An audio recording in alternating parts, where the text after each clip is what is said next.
And joining me now is Republican Senator Ron Johnson of Wisconsin. He is a member of the Senate Homeland Security and Governmental Affairs Committee, the committee that's holding a hearing on the border crisis next hour. Senator, thanks for being with us, and just tell us what you're hoping to accomplish with the hearing.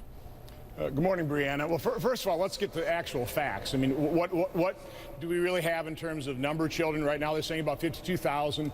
What has been the inflow? What are these kids really being subjected to? But, you know, my background is in accounting.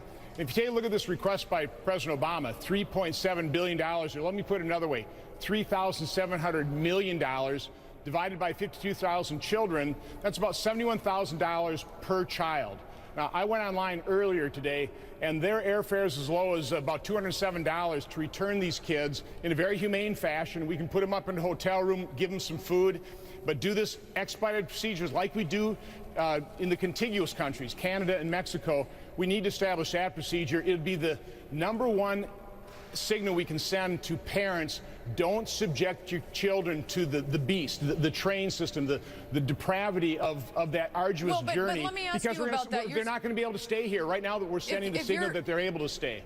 So you're focused on the cost being too much in terms of when you break it down by child, but some of the proposal is also to try to combat some of that misinformation that smugglers are propagating in Central American countries, telling people that their kids will be able to get into the U.S. and they won't be deported.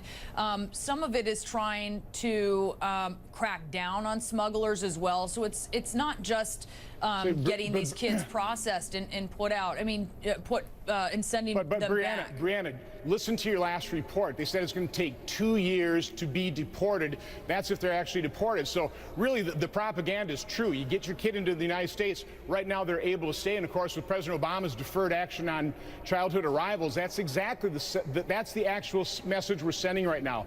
The more powerful message would be, in a very humane way, send those children immediately back to their country of origin.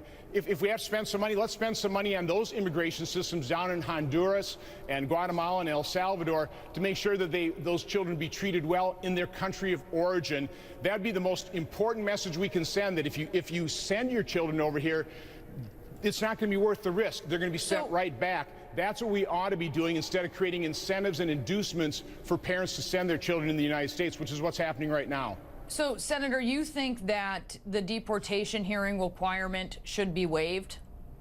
You know, that's exactly what we do. According to that 2008 law, we created expedited procedures for immigrants or illegal immigrants from Mexico and Canada. I don't know why we segregated other countries. We ought to have the same expedited procedures so that we're not creating those incentives.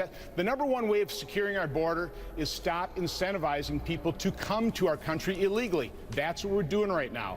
And so we have to stop that. And again, the best signal we could send would be to send those kids back in a very humane and safe fashion, take them back to their countries of origin so they'll stop being sent here by their parents. Many Democrats say there's a reason for having a deportation hearing, that in certain cases there is a claim for asylum that should be heard, and that this is something that for some folks who come to the U.S. and they have a claim like that, that you don't just send them back. You have a deportation hearing. What do you say to that?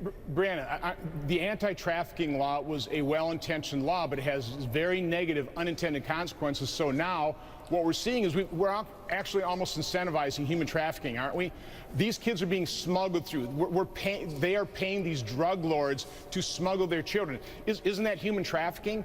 So again, you have to actually, if you want asylum, you ought to go to your consulate or the U.S. Embassy in the country of origin and stake your claim. That's the legal way of doing it, not coming into our country illegally. And again, just look at the inhumanity of the system that's set up now. We're incentivizing parents to hear you on that, but that's the most important point. Doesn't the fact that Congress has not been able to achieve anything on this, many would argue that's incentivizing some of this. Doesn't some of this lay at the feet of Congress for not passing reform? Now, I would say the Senate immigration bill created additional incentives. Part of the Senate bill, one of the reasons I voted against it, it included in that bill was $262 billion of welfare benefits for non-U.S. citizens. That's an inducement. That's an incentive to get in the country under the Deferred Action for Childhood Arrivals. You're not going to be tossed out, so now you got child tax credits that illegal immigrants are claiming. So we have created so many incentives for illegal immigration. That's the first thing we have to do, is reduce or eliminate those incentives for illegal immigration. So no, I would say all this talk about comprehensive reform without first securing the border is what set up the situation. All right, really appreciate you being with us this morning. There's so many points of view on this, and we appreciate getting yours. Wisconsin Senator Ron Johnson. And Newsroom is back in just a moment.